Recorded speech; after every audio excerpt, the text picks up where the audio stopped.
live and on virtual through those years. In addition, I've also come to visit. I've visited your community. I feel very welcomed and the warm welcome when I'm there in person. For those who are unaware, Browerman has taken so many steps in the engagement, in Israel engagement, and I've been a teacher also on Zoom. I teach the sixth graders once every other week on Zoom as kind of a leading up to their Israel trip. But really, that means that the community is engaged with Israel, not just on the 10-day trip while they're there, but actually throughout. And I see as an educator that is something that doesn't happen very often. And it gives that connection. And one of the ways that I've been seeing, and I'm going to get ahead of myself, but say, I can't tell you how appreciative I am as an individual, and we are as a Israeli community, for the unprecedented and just endless outpour of care, and also physical and also of attention that has been coming over, bridging the ocean of bringing the ocean between us. And it really is appreciated. And maybe we'll have a chance to talk a little bit more about that throughout this evening. But to start out with where I am, so I want to start out with saying that myself and my family are safe. We live in Matan. I'm going to have a presentation for part of the thing. So actually, just so we know where Matan is, because even if I was talking to many Israelis, I would have to kind of share that with them. Matan is a small community in the center of Israel. So if I look here and I put on the little proximity, okay, I've marked off the Gaza Strip, and Matan is right over there. So it's on, and what is, I guess, security interesting about it is this is Matan, and next to Matan, or right abutting Matan, is the green line and the separation barrier, okay, which means that on the other side of this separation barrier is here's the separation barrier, is the West Bank. And on the other side is a Palestinian village called Chable, which is near another city called Kalkilia. So, which means that everything's been fine and quiet between us and our neighbors. But on October 7th, that sense of security with many, many other things was shattered. And that means that we have to care and be very vigilant about where we are. So there is a unit that has been actually made of reservists.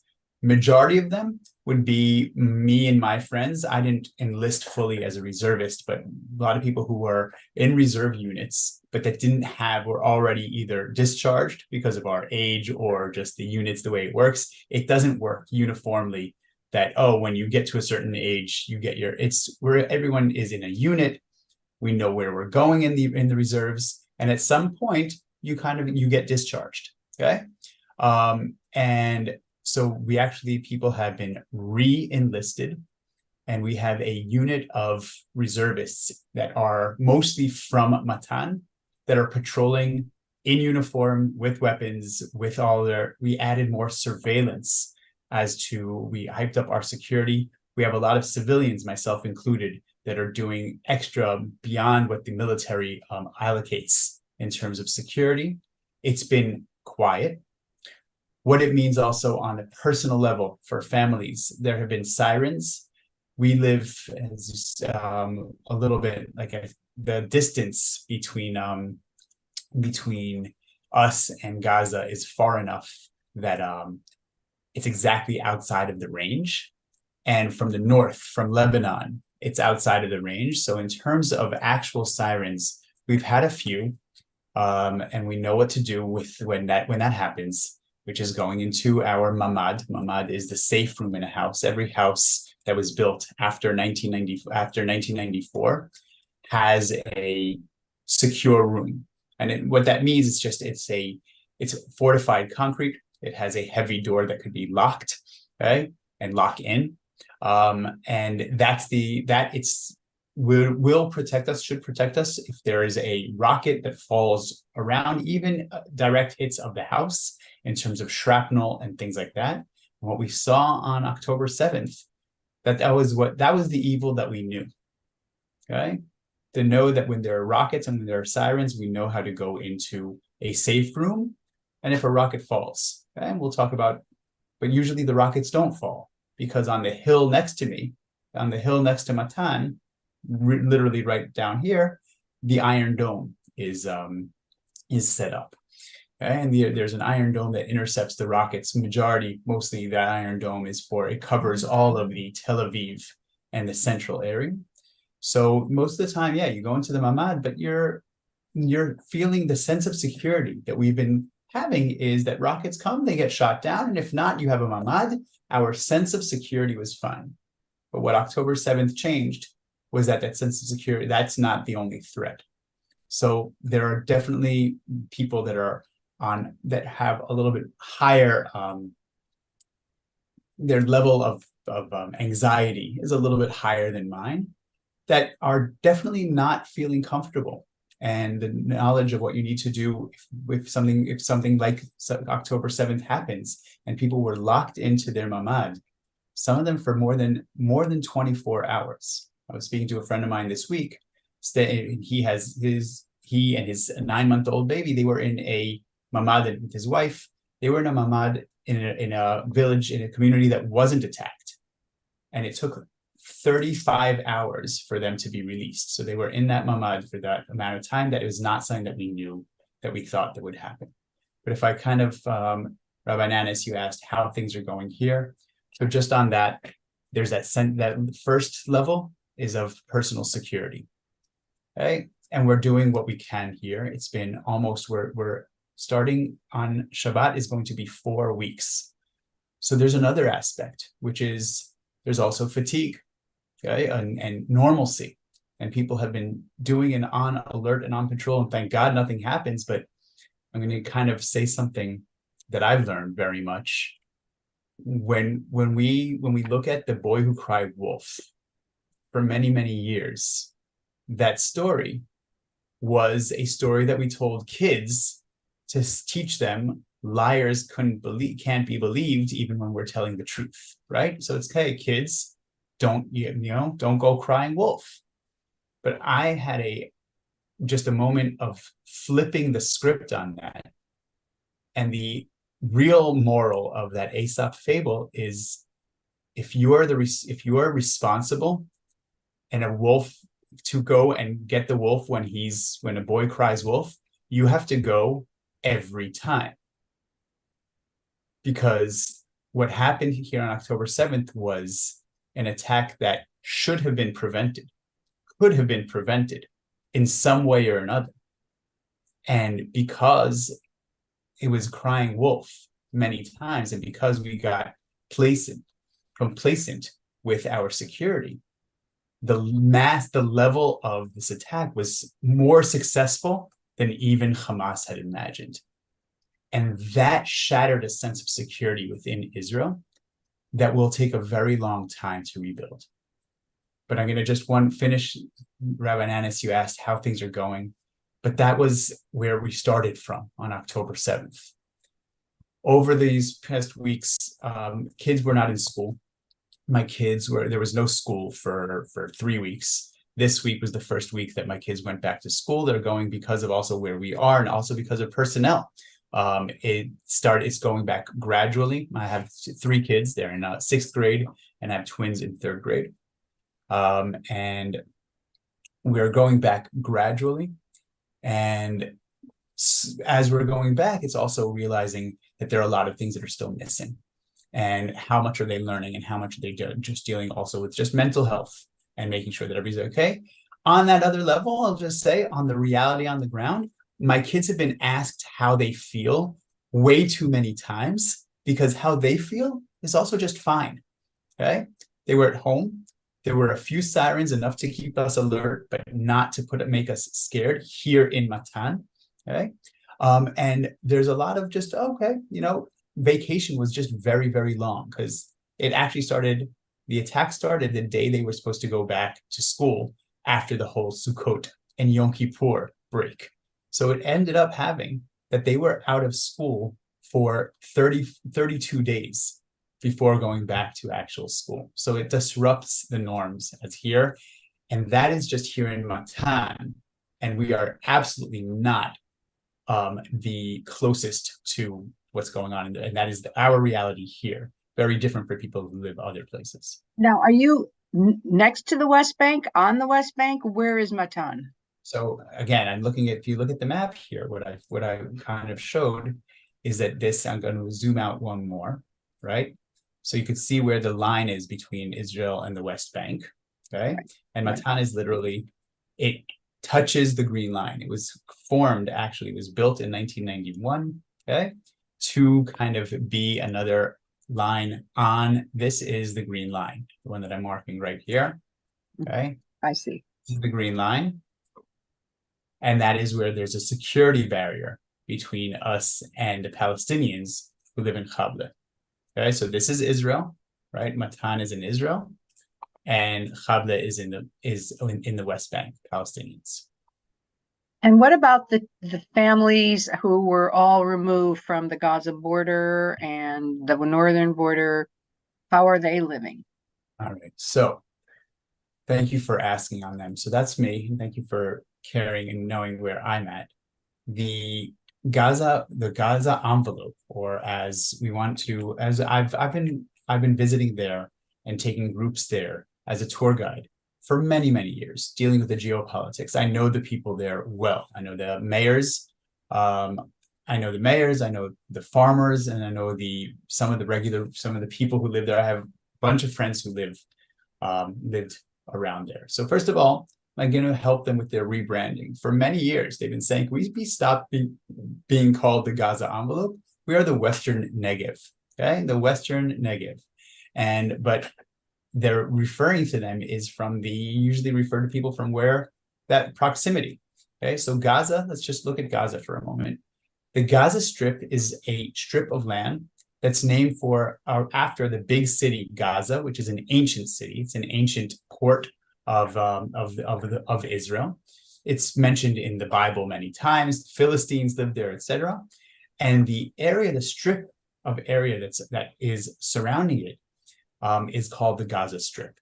And all of the kibbutzim, moshavim, and towns and cities that are around it are referred to as the Gaza envelope. That area today is, again, this is the area that all of it was attacked on October 7th, okay? And that is the area today that is almost all of it has been evacuated. In addition to the Western Negev that's been evacuated, okay? Also 10 kilometers into Israel's northern border, the border with Lebanon, okay? And it's up here. This whole area has been evacuated. And I want to use a term that is actually important to know. The evacuation means that I have friends, okay, that are refugees in their own country. No less. They are not able to go back home. They're living, their life is disrupted. If I take the Gaza envelope, many have been relocated or moved and living, just being housed and hosted in kibbutzim in the Arava, around the Dead Sea area, in Jerusalem, or spread out all over Israel. Some of them going as communities, because it's a small community going and living together as a small community.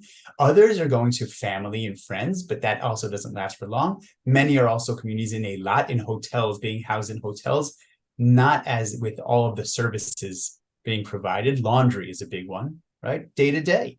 Where are they going to school? So some of them are having, based on volunteers, okay, from Israel and also from abroad. But in other words, life has been disrupted for me on a very small scale, but people are not at home. They don't have their clothes. They don't have all of their wardrobe, okay? And I'm not even, and let's say if I talk about people from the north, these are people that were displaced to prevent an attack. And the people from the Western Negev are also dealing with the tremendous amount of mourning and grief. And that is not even close. We're nearing Shloshim. We're nearing the 30 days of mourning. And if everyone in Israel has someone in their proximity, myself included, okay, then people in the Gaza Strip have lost families, full communities in ways that have never been. So the disruption to life is tremendous. And I'm going to add one more element to this now in terms of the war. That's something that is, I know, that is overlooked. The fact that there have been rocket fires every day, barrages every day. We're trying to find, there's a human aspect to try to make things, to have control.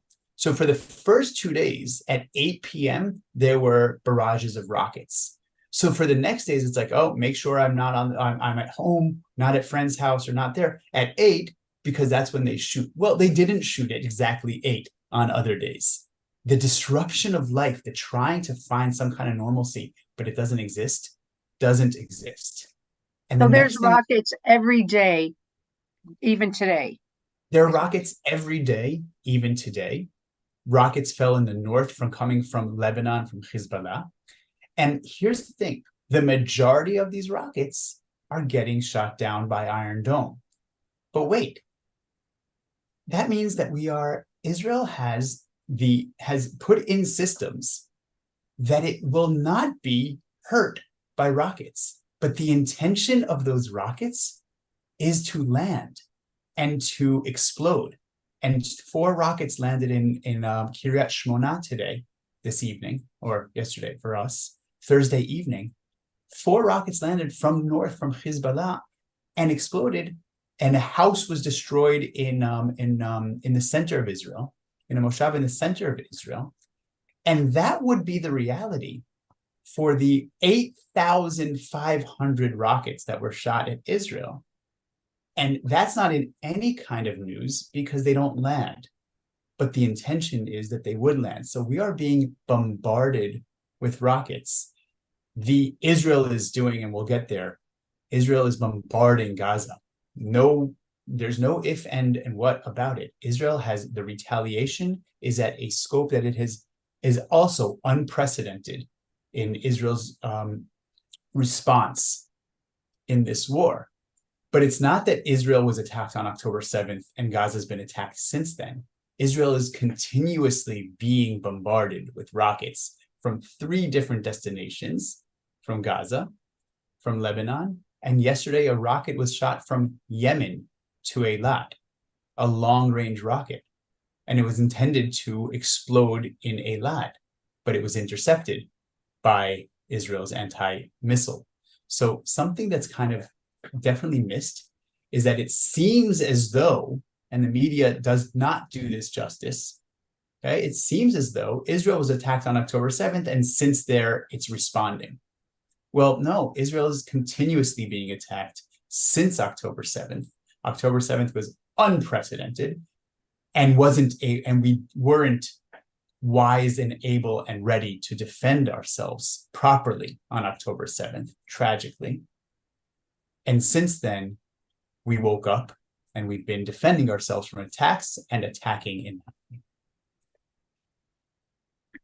And is there violence also in the West Bank? So there is violence in the West Bank, and there is violence up north in Lebanon. We have casualties from the northern front, and today there were also Israeli casualties from the West Bank, and there are also over 100 Palestinians in the West Bank were killed in the past month some by security forces, some by vigilantes, and some by rioters that are happening in the West Bank. So, Rabbi Nanis, that's a whole scope. And other things are, when there is war is not clean or aesthetic. And there are things that are atrocious in the main focus of the war, but they have direct effects on what's happening in the rest of the country. So to expect everybody to sit and watch it and not be affected gutturally is not understanding the war is said by some philosopher, or the war is the kingdom of unexpected, right? And that you can't plan for it. So when you think that if there was this attack, then there will be that retaliation. It's not like a sporting event that has rules and a timeline and you know how to follow it. It has horrible, horrible effects in the central, in the peripheries, and the ripples that I want to say here that are I see what's happening in the United States and the rise of anti-Semitism that Rabbi Nanis, you mentioned that you were having an event about that. These are battles of this central war. And what's happening there we are not blind to. I want to say, I don't think that everybody necessarily here in Israel yet has room and space to recognize it, but it is in the news, it's in the media. Israel's realizing it. We still don't understand the scope as we're dealing with things here, but absolutely what's happening in your communities and on campuses, and the rise of just capital A anti-Semitism, right? And that is very clear that it's not anti-Israel, but it's anti-Semitism using the catalyst of what's happening in Israel, is something that is a wake-up call that I said earlier, we got wake-up calls in many ways. For us too, big wake-up call. So, you can take the map off so you and I can, so we know, and we're going to talk about Gaza and what's happening in Gaza in a few minutes, but there are 300,000 troops either on the border of Gaza or that have been called up. So how is society functioning without all these fathers and sons and some daughters? And how are people managing in Israel right now? So, like I said, schools where I am are on for 3 days a week because of Israel's managing because we need to manage. So how is that happening in practice? So I want to let's really get into this with understanding how the ripples, right? So there are 300,000 plus reservists that have been called up. Okay, that really puts up from every cut of society, and it is going to affect every cut of society. There are still the country has now for the past 2.5 weeks has been getting back on track. People are going to work. Businesses are open. Cafes are open. Okay? Where again in the area in certain areas of the country. It's a huge differentiation. When I travel down to the Western Negev this week to help a friend with his farms, okay, his farm, he lives in the south. He's a farmer. He's been called up to reserves. All of his Thailand workers have left the country.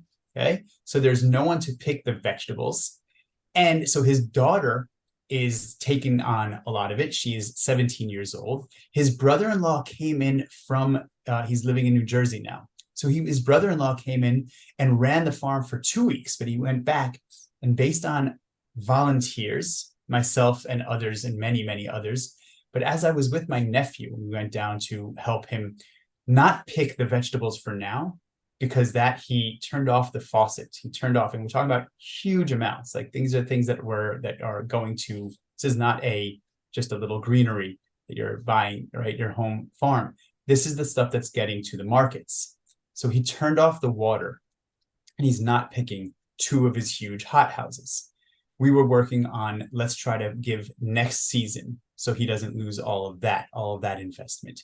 He is right now on the border with Lebanon in reserves, right?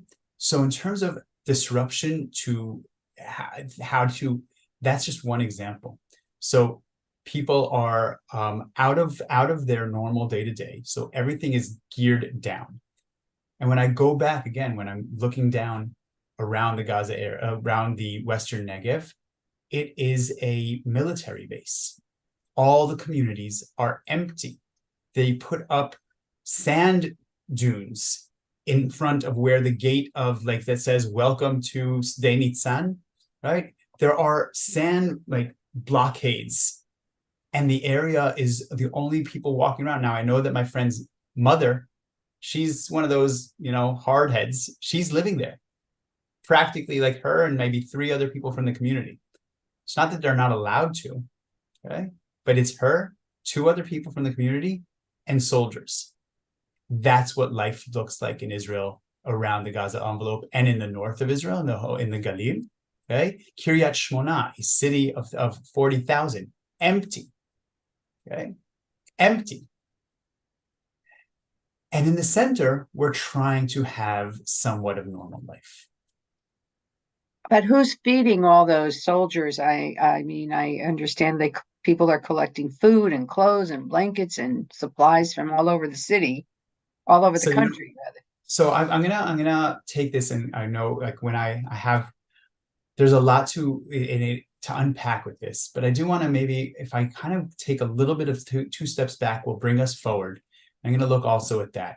So with your permission, I'm going to kind of bring us to the last map that we were looking at, right, and take us back just a few moments to October 7th, because here is my map. And what I just did is this is an aerial photo, an actual aerial photo with a little bit of enhancements taking of hot spots that turned spots are yellow. This is what the border looked like on October 7th. Okay. So you can see that when I say the Gaza envelope, that means all around it, that black spots, those are smokestacks coming from the fires that were seen from this aerial photo around there. And I want to share with you actually a different map. Okay. This has been put together. Recently. It's a horrible map, okay? And this one is mapping the massacres of October 7th. October 7th, we know to say, is and was the most deadly day in Jewish history since the Holocaust. At 6:30 in the morning, thousands of Hamas terrorists came through what we thought was an unpenetrable fence, or if it was penetrable, we had the security forces in place. And it shattered a conception, and it went in, and this map, which you could even find online, right? It maps massacres. Every red dot there is a casualty. Every black dot is a hostage, is a kidnapped hostage from community to community that went from the Nova Music Festival, which was happening there. They were surrounded by all sides, through the Be'eri, the Kibbutz Be'eri, which was founded in 1942, exactly on October 7th, to the massacres in Kfar Aza and other communities in this way. So this image and that massacre started, and I'm going to share with you where I was, okay? I woke up at 6:30 in the morning with a siren, and we know what to do. So we went down, and I was intended to go down and drive to the south, as I was working and picking up some tourists from the south. And I said to my wife, I was supposed to leave at 7 in the morning. It was 6:30. Said, let's give it an hour, because we know how these things usually work. Well, after an hour, I drove down south, and I left an hour late. And at 8:45, I was on parallel with the area of the Gaza Strip. And I saw these smokestacks. And I need to be honest with you all. I had no idea. My brain did not have the capability of putting together and understanding what that could possibly be. My brain was telling me, oh, that's probably some rockets that did fall, because it was a very, very intensive barrage, right? And the barrage was continuing. I didn't have the mental capability to know that my friends and communities were right now at 8:45, 2 hours and 15 minutes into the deadliest attack that Israel suffered. And the next part, that the IDF was slow in their response. So a word on that. There's a lot to be said about what happened in terms of where was the IDF. And there's going to be a commission of inquiry to talk about that, but it's very clear. Those who were there reacted, and some of the most heroic stories that we've heard in Israel's history. So the soldiers were there and active. The challenge was that we didn't have the army wasn't prepared. And the difference between that is actual numbers. Who is on alert? Who's ready at a moment's notice? And what the Hamas was able to do in their operation that they call, first of all, and I'm going to give it to them, a huge success. We were unprepared. We had no intelligence beforehand. They call it Operation Al-Aqsa Flood, and it was the biggest success that they could possibly ever have. They won, right? They won. But because the IDF and the state of Israel was caught off guard. We were cocky. This is not, let's think for a second. Sermons that you were shared, okay, that they shared with you at Wilshire on Yom Kippur, we're talking about 50 years to the Yom Kippur War. That started on October 6th, 1973. And this is October 7th, 2023. And that all of the things that were the downfalls of Yom Kippur, we were unprepared. We were cocky. Okay, we thought that we were unbeatable after the 6-Day War. All those things happened again. And this time it wasn't between army and soldiers on the fronts. It was between terrorists and civilians. Okay, and first they went into the army bases around there. They took them out, and then they went into civilian kibbutzim and the music festival. So it is really unbelievable what happened. And the army wasn't even ready and able to come back in time, because the concept, and now I'm going to tell you the deal, okay? The actual unwritten, but in some places it's actually written. The deal between the state of Israel and the people who live around in the Western Negev. The deal says this: Hi, Israel. We love our country. We understand that we have neighbors that don't like us. We are the people who are willing to live right on the border, on a very dangerous border. And we will do our agriculture, and we will have beautiful communities, and we will make thriving life. And the line, if anybody's been, and I've been again told, I take many people to visit the area of the Western Negev, and they used to have a line. The line was, life here is 95% heaven and 5% hell. Okay. And then there were different people who would say, actually, I think 98%. Oh, I think 90%. That percentage of heaven was what was beautiful. And the deal was that you, country, the state of Israel, you make sure that when the 5% hell comes, you got my back. And for many years, that was the reality until October 7th. Because not only was Israel not there to repel it, it took them way too long to come back and help them. And people were waiting, and phone calls that were unbelievable that we never thought we would hear, of saying, I am in my mamad. Where is the army? Where is the army? So the army was, but somewhere in other places. So the places that the army did come into, also some of them were saved. But we hear of where they were. We also hear, but we heard more where they weren't. Okay. So if they weren't there, and I want to tell you one story of a kibbutz called Nachal Oz. And in Nachal Oz, there's a family called the Tibon family. And Amir Tibon is the father of the family. He's a journalist. He writes for Haaretz newspaper. Okay. And Amir Tibon and his wife and two daughters, were in their mamad, and they were the WhatsApps on the Kfar Aza, on the Nachal Oz WhatsApps were very scary. We're in the mamad, we hear fighting, I hear Arabic, they're in my house, they're shooting at us, to the point of they killed my family, right? And Amir Tibon is now writing, and in his family group is his father, Noam Tibon, okay? And Noam Tibon, this is Noam Tibon, he's 62 years old. He's outspoken. He was very active, actually, in the protests against the government judicial reform for the past 9 months. And Noam Tibon, but don't see him as just a 60-year-old Saba. Noam Tibon is Major General Noam Tibon. Okay? And he got in his car and he drove down and he saw other fighters and he realized, like, not knowing what was going on, he got there very quickly. He realized this is an actual battle. And he joined up with other soldiers that he saw there, more or less took command, said, hey guys, I'm here, found a vest, had his own personal weapon, got a weapon off of one of the soldiers, okay? And he said, let's go in. They attacked in Nahal Oz against other cells of terrorists until he gets to his son's house and his grandchildren's house. And then he knocks on the door. And they were also told, don't open the door to anyone, because the terrorists were saying, using Hebrew words, saying, Tzahal, Tzahal, it's okay, come out. And I'll be even more graphic, and I apologize.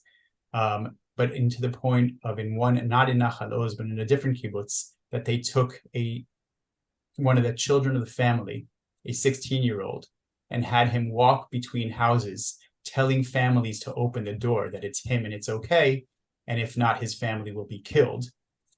And because of that, and he was threatened by that, other families trusted and opened and were killed. So there was this is the stories, and I'm not going to go into the graphics. If you haven't, I'm actually encouraging you, but take a moment when you're ready and please see what actually happened. It has been filmed by the terrorists. It was filmed in a way that they were proud of their actions. And that is saying a lot. But back to Noam Tibon. Noam Tibon gets, and he knocks on the door, and he says, I'm here. And they open the door. They say, Saba's here. And they open the door, and the two daughters say, oh, Saba, we were waiting for you. He literally went and saved his family, because he wasn't the only one. These three guys, and there are many heroes, but I have been moved by them, okay? These are the three major generals, Israel Ziv, Yair Golan, and Noam Tibon, okay? And they've all have their background, and they were all major generals, but they're all, as you see, older and retired. The three of them didn't hesitate. And they went down to see what was going on. And when they saw that what was going on was not good, each of them went into battle in that way. So, Rabbi Nanis, you asked me kind of they were the ones who came in that. But who's running the show after that? It was very clear that Israel was unprepared, and unprepared in many, many ways. And I'm not going to be a tiny bit political, but that's not my intention. 9 months before, for the past 9 months, there had been incredible protests against the judicial reform in Israel. And organizations were formed, okay, that were actually collectively, they learned, it's almost like we had training on the civil side. And the organization called Achim Laneshek, Brothers at Arms, which were many military, including Noam Tibon and Yair Golan, the two of those generals, they were very active in that. Well, they're the ones who woke up first, and they pivoted, changing their logo, but taking their action, the same exact action that they were doing, that they felt that they were doing as civilians caring about their country. They opened the Hamal, the room. They took on a lot of, and Rabbi Nanis, and you asked this, and here it is, the government was not existent and not ready to react. And the civilians coming into the organization that was led by Achim Laneshek, but it's not all of Achim Laneshek, it's just everybody, in terms of all of the supplies that Israelis brought, all the supplies that came from 747 jumbo jets that were sent from LA, okay? And many, many other communities. A lot of the people who were organizing them are places like Achim Laneshek, but they were also organizing everything else. What about people who on day 2 and 3 need to be taken out of their houses to move somewhere else? And there weren't buses. Achim Laneshek got people's location and just went in and brought them out. After a few days, there was a realization, wait, people's pets were also left. They had a veterinary achim laneshek, and they went in and knew where people's dogs and pets were, and they brought them out. Then they had achim lameshek. Meshek is a word for farm, so brothers in farm, and anyone who wants to volunteer on farms. They also were doing that. I was part of that. I didn't go through them. I went through just my friends farm. Okay, but the people that were there were also volunteering through the civil society in that way.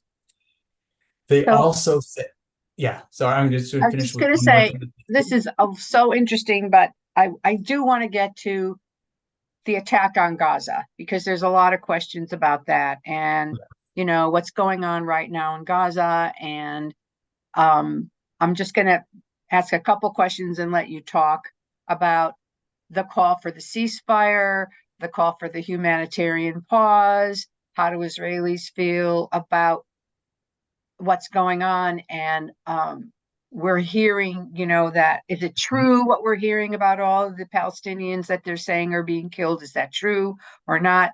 And also about the tunnels and their supplies. And the last thing is fuel. So all of that stuff I know is on everyone's mind. And it's where Jews, here and in Europe are being attacked about this, this situation. So I'm kind of, as you were talking, I also looked at the questions from the chat. So yeah. I want to just finish. I said it, but I'm going to reiterate it.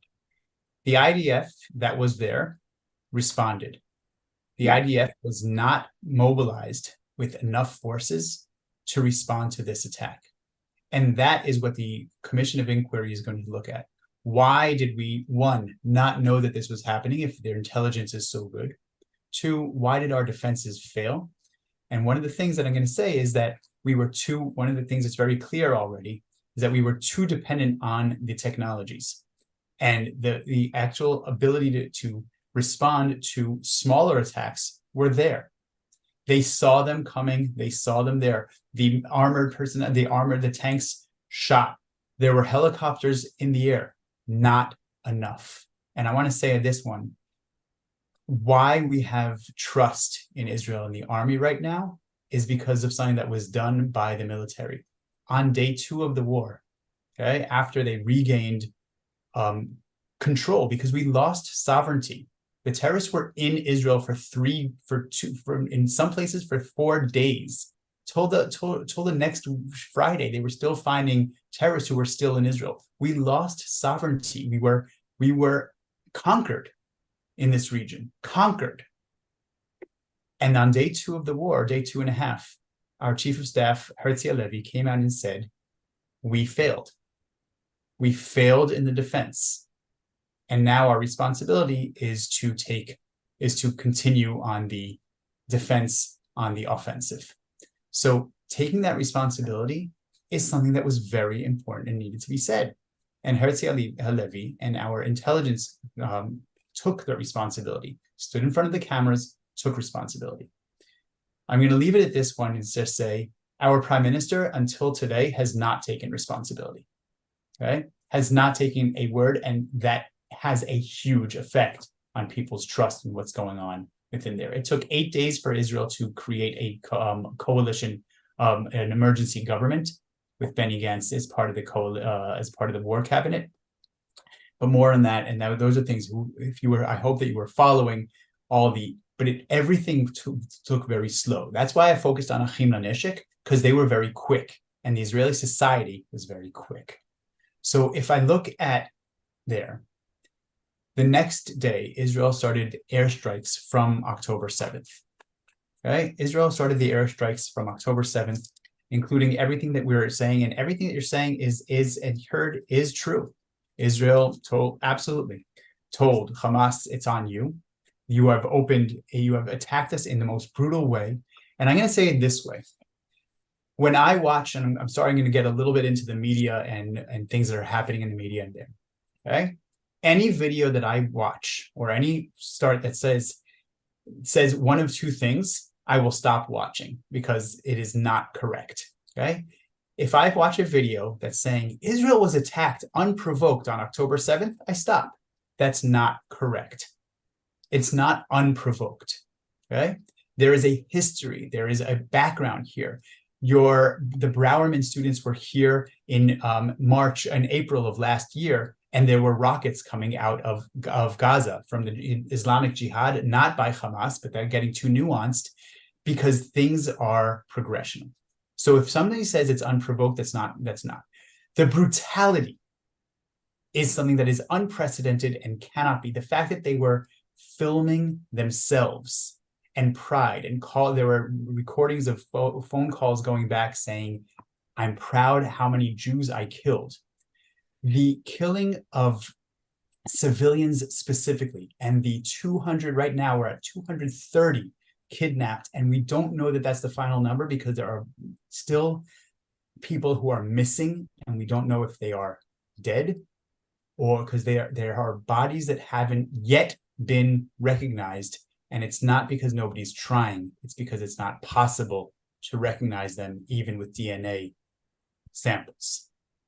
So the horrific attack was one that cannot. So the other video that I won't continue watching is if a video that says Hamas is an open air prison and therefore it's clear that it will happen. Okay, again, context. And here's the thing: when I hear people saying, how could you not expect Hamas to react this way? They were living in an open air prison. How about flipping the script of the reality and the blockade of Gaza was because there was a knowledge that this might happen. And it happened. So it's almost, how could you not see that the reason that there was a blockade, and there was a blockade, okay, is to prevent exactly this from happening. And when we got lax, Hamas took advantage of that situation.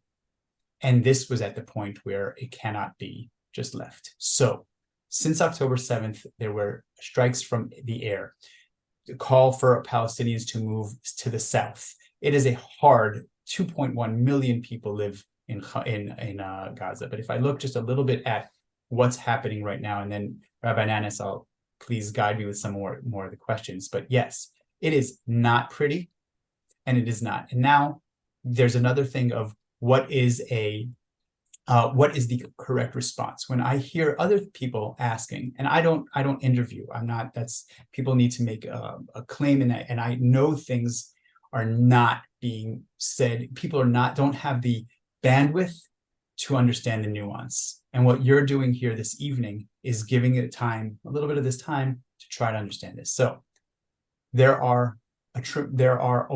is from an official Israeli site, okay? They were talking over almost 9,000 casualties in Gaza, okay? But I'm going to go back to what I started saying with my life, how my life is affected. Over 8,500 rockets were shot into Israel with the intention of landing and killing us, okay? So yes, it's, again, the thought that the Israel was attacked on October 7th and has been retaliating ever since is also just skewed. These are not the only threats that we have. I mentioned it before. The Houthis from Yemen have shot along. They've been threatening. They are a proxy of Iran. And last night I said also Hezbollah from Lebanon. This is a map of all the attacks that have been going on. Okay, and these attacks are very hard, and they make for a rift and a pull in society. And that is what's happening. And people have, a lot of Israelis and a lot of Arabs and Palestinians have been pulled into a corner by extremists and people who had liberal views, okay? I don't know if I haven't been sharing my screen with all this, I realize now. So I was, so I will go to just here, just going for the images, right? So this is the attack from Yemen. I mentioned the numbers. So this is the ground forces from October 27th, last week, coming in. So you could see some of these from the Israeli sources, the scale of the attacks. are quite tremendous. And yeah, it isn't pretty.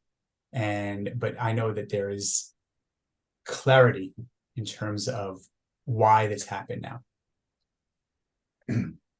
So there's a question, do any Israelis have sympathy for the innocent Palestinians in Gaza who are being, even if it's Hamas's fault that they're not able to leave, or, and we also know about all of these tunnels underneath that they're not letting them go into those tunnels either. There's no safe houses there. But do Israelis have sympathy for the innocent Palestinians, or do they not have any bandwidth right now for anything beyond their own grief, which is very understandable too? Rabbi Nanis, it's a really important question. And I want to answer this as truthfully and as directly as I can from my perspective. And again, one thing I'm not a journalist. I'm also not enlisted fully to be the Israel advocacy. Right. I'm going to say this way. Rabbi Nanis, you actually said it. Do we have the bandwidth? Okay.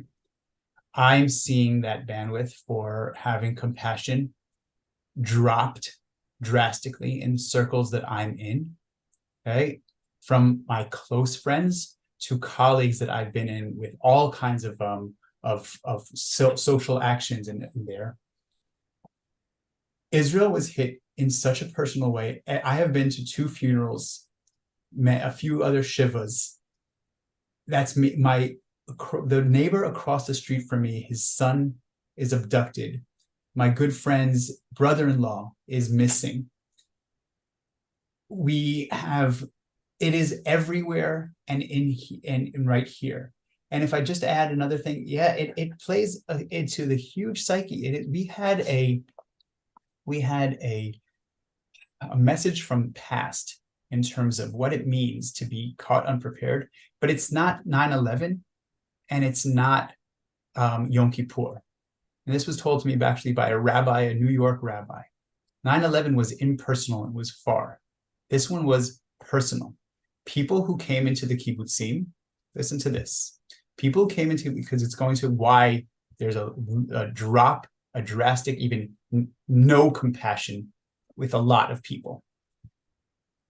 Kibbutz Netiv HaAsara, they found maps on the Hamas fighters that had names of every family and how many people are in the family if they have a dog and if the dog is scary. And that was written by the people who came in from Gaza to work on that kibbutz for dozens of years. So those are the innocent Palestinians. Okay. So does that mean all of the Palestinians are that way? No. But does that mean that people who had there's a peace activist who is a Palestinian supporter who comes to rallies with a Palestinian flag. His parents are abducted, both of them. So they were abducted not on the first wave, which was the fighters of Hamas. They were abducted 6 hours in, which is when I'm not going to use any derogatory terms, but civilians realized that they weren't being stopped and they came in and abducted, because anyone who is abducted in Israeli gets $10,000 and a house. So it wasn't just Hamas. It went, so they will make a lot of Israelis, and I'm going to say most lose compassion. We don't have the bandwidth to absolutely have that. And the only thing that I try to do I'm giving myself a little bit of credit, a complex individual, right? Just as I see that happening in my society, that is what is happening in Gaza and in Palestinian society. They see and they are so full of grief of the closeness here. We don't have the bandwidth to be compassionate for the other. What I do ask, and when I speak, and I spoke at universities of non-Jewish kids, okay, not everywhere, right? What I do ask is for those who are a little bit more detached and not feeling that, there needs to be room to hold that there is a tremendous level of grief and anger and many other that are held, and that we don't have room for to hold the compassion also for the other at this point right now. So that's where the world, we need not to just take one sides. Yes, I know my side is, I know it, but I also want to have a little bit of room for a positive outlook. And I hoped that I would see that. And I'm going to kind of lead to that. One of the also things that we've been seeing is that the outcry of pro-Palestinian days of rage and all of that are not seeing. We got, it's like we had a pogrom. And then if I just take the example of the hospital that was shot down by the Islamic Jihad, and then a blood libel on top of the pogrom. Right, blaming us. That's right. So yes, there is a loss of compassion. It's not a positive thing to say. We try to always be, no, right now, there is a loss of compassion, if I have to answer you directly.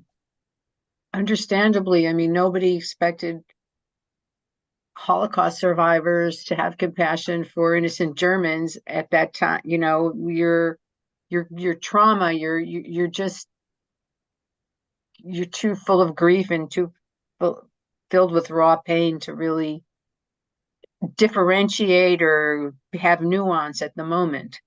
I mean, perhaps. So there's no thought. All right. So I want to, I've answered some of the questions that people have put up. If you have more questions, this is the time to put it in the chat so we could answer them. I mean, you've spoken so eloquently and on so many levels, and I want to thank you so much. I'm just going to wait another moment to see if anybody has any questions.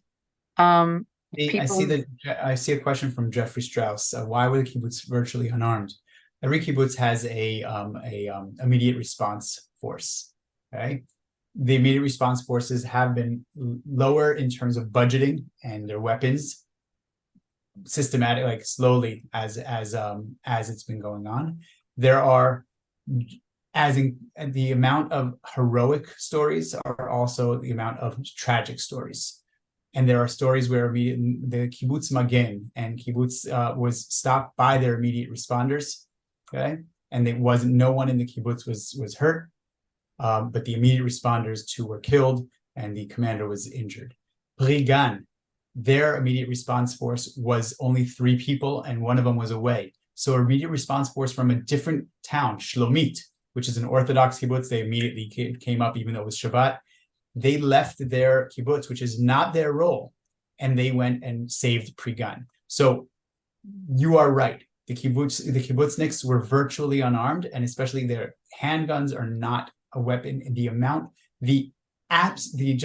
mass was unprecedented in a way. If you haven't seen, you should look at the arsenal of weapons that was collected, not the ones that were used. And they came in ready to conquer Israel, and they did for those hours. Well, see if you look at the chat, it says, "Grateful for your honesty and updates. Stay safe, and Am Yisrael Chai." Thank you so much, Elhanan, for opening your heart. I do want to add one more thing that I didn't have a chance to talk Please. about, but it's incredibly, it's central and important, and it actually has to do with the question that was just on the chat by Karen. We have 230 hostages in Gaza right now. 5 of them were returned. Okay, 5 of them have been returned.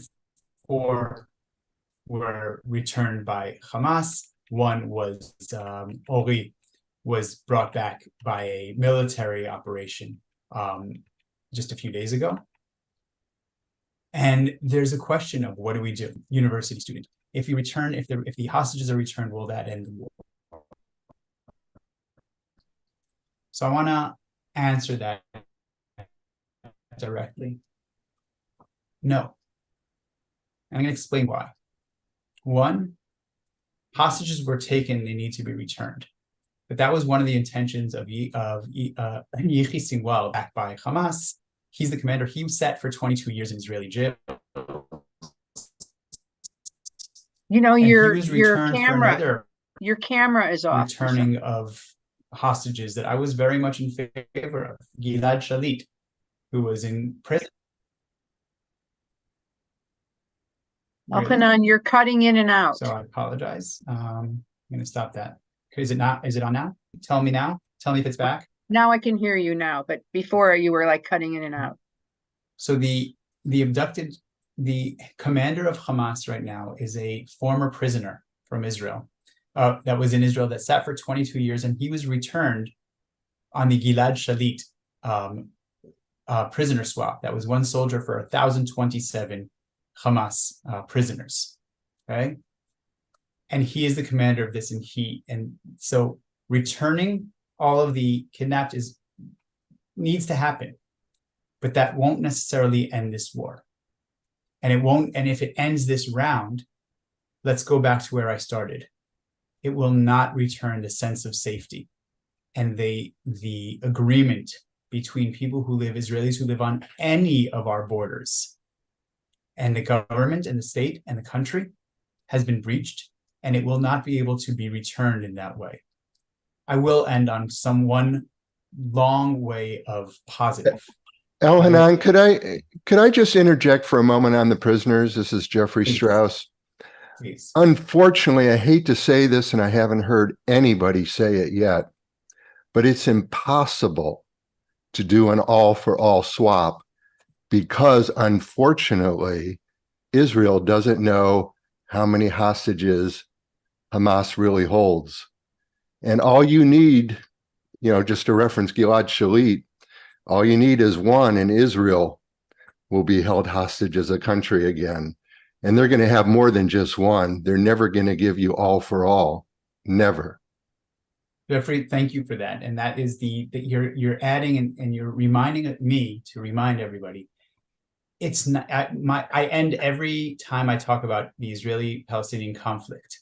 My main takeaway, I talk a lot, but my main takeaway for anybody who wasn't able to hear it all, it's not simple, and you can't just ... So in this one, you're right, Jeffrey. It's not simple. You can't all for all, and that won't end anything. And I did want to go. I said a lot of complex ideas and shared, and as I always do, as honestly and as also with nuance as I can for this hour. And I know that we have another one where we'll be able to look at different angles, but I want to end with a little bit of positive outlook. If we had a Drishat Shalom, we were reminded from Yom Kippur of being caught unprepared 50 years ago, then I do want to look at history again and see that after Yom Kippur, 6 years later, there was a peace treaty between Israel and Egypt, which is actually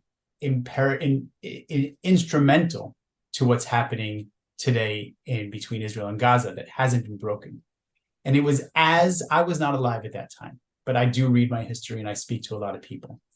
And when Israel spoke to Egypt and eventually reached a peace agreement, it was as far-fetched to think that was possible as it is for us to think even remotely of anything to be done with Hamas. And I know that there are so many differences, and I'm not making the comparison one for one in any way, but the only comparison I say is that seemed impossible at the point in 1973.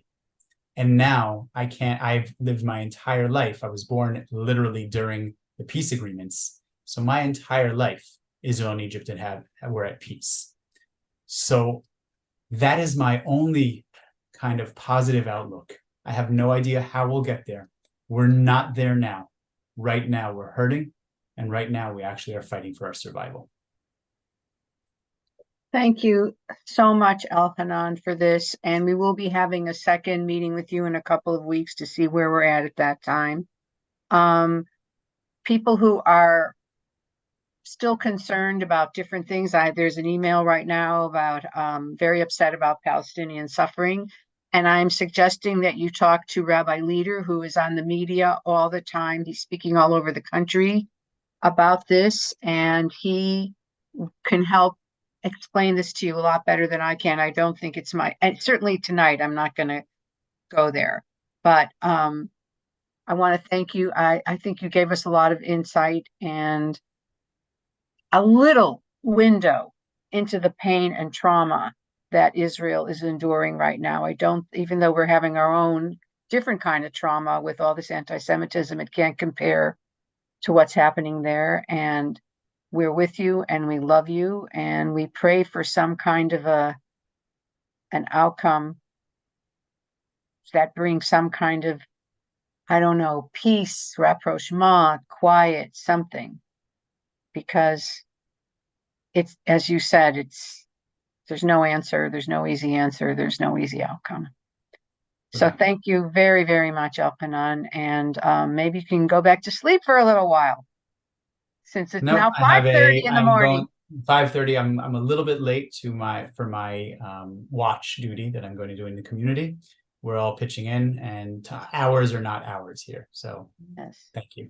Thank you, everyone, for joining us. I hope that you learned something, and we really appreciate you. And Am Yisrael Chai. Good night, everyone. Thank you. Thank you. Thank And I you. thank you, Elhanan. That was really wonderful, wonderful, helpful, and painful all at the same time. Yes. Thank you.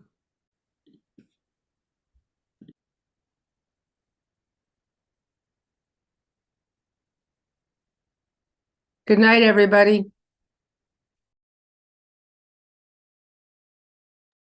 Good night.